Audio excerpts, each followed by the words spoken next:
I had been addicted to opiates for quite some time. You know, it started off with pain pills and then of course progressed into heroin. And I had been using heroin maybe a year at the point that I overdosed.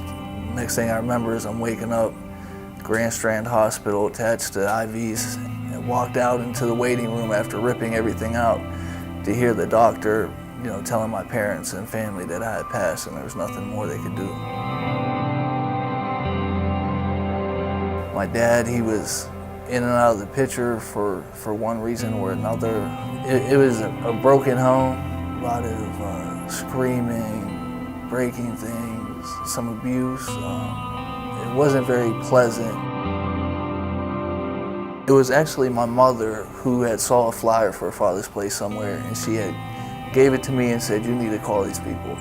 And I put it off, and I was like, well, I'll commit to an email. So I sent an email and I was told, you know, come in. So when I got around to coming in, I didn't know what to expect. You know, it's tough to admit that you don't have it together, especially being a man and going to tell other men, hey, something's wrong. But when I walked in, all those fears were just shed at the door because I was greeted so warmly within my first few steps. And I had just knew that I was at a place to where I could be honest without being judged, and that there was genuinely people that wanted what was best for me. I have a son and a daughter, so you know, every day I'm cognizant of the fact that I am a role model in my home. My daughter's going to be looking at me and how I treat my wife, and likewise my son's looking at me to see, you know, how I'm treating my wife, to see how he should treat women or treat people in general.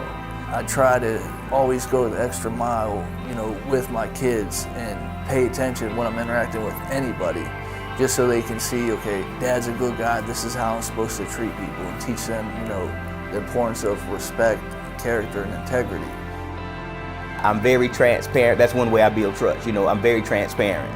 So my failures in life, my mistakes in life, my bad choices in life, I have no problem sharing those with the men that I encounter, because I think that if you're not careful, you'll look at the way we dress, you'll look at the desk, you'll look at the computer, you'll look at the necktie and say, you know what, I can't relate to these guys. But the truth is, that's just policy and procedure. We're men just like you, and our ultimate goal is for you to win, because if you don't win, we don't win. Over 23% of children in our nation are growing up in a father-absent home. That's 17 million children. 71% of high school dropouts come from a father-absent home. Teen pregnancy is higher, 5 times more likely to live in poverty. Any metric that you can name, father absence plays a key role in that. Those metrics, when it comes to attainment and success, are just so much higher when a dad is actively engaged. We are programmed for fathers that want to be great dads. We create what's called a one-man plan, and that's a list of goals and objectives that you're going to work on while you're in our program.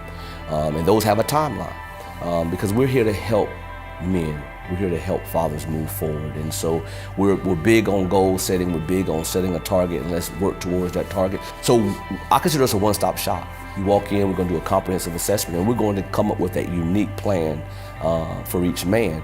Then there's the group work. In each of our offices on a weekly basis, we have peer support meetings, and sort of looking at the man in the mirror, anger management, conflict resolution, all those great topics that fathers and men need to discuss. We are a nonprofit fatherhood initiative that helps dads become better dads. Doesn't matter what walk of life you come from, doesn't matter if you're struggling or not struggling, doesn't matter if you're in poverty or if you're making $1 million a year. If you're a father who wants to become a better father, we can work with you. You never graduate out from a father's place. You always graduate up. You graduate up to the next level. You graduate up to becoming a recruiter, an alumni, a mentor for other fathers. Many people sort of stigmatized the Fatherhood Initiative and said it's just for the sort of the broken dads club. You gotta have something majorly wrong. You gotta have a child support issue or being denied visitation. We are here for great dads who want to become even greater. So there's something for every father in our program. There is something for every man to not only learn and gain, but also to give. They always say that the biggest room in the world is a room for improvement. And as a father, even living in the home, there's still room for improvement, right? Because you can be physically present but be emotionally absent.